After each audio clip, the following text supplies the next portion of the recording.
जो काँग्रेस एन-सी-पी आणि शिवसेनेच्या अलायन्ससाठी जो पॉइंट ऑफ रेफरन्स आहे ना, तो 2019च्या निवडणुकी होऊ शकत नाही.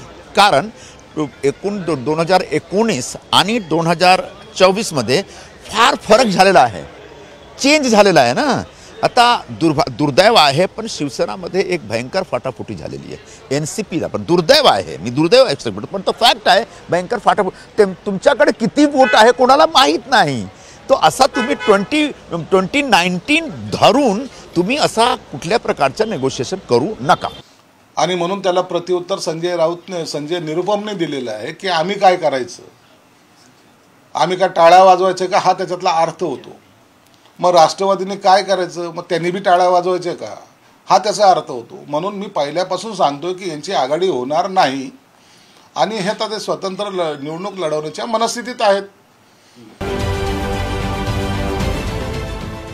देश विदेशातील प्रत्येक घडामोडींचे लाईव्ह अपडेट मिळवण्यासाठी आता साम टीव्हीच्या सर्व सोशल मीडिया प्लॅटफॉर्मला लाईक, फॉलो आणि सबस्क्राईब करा.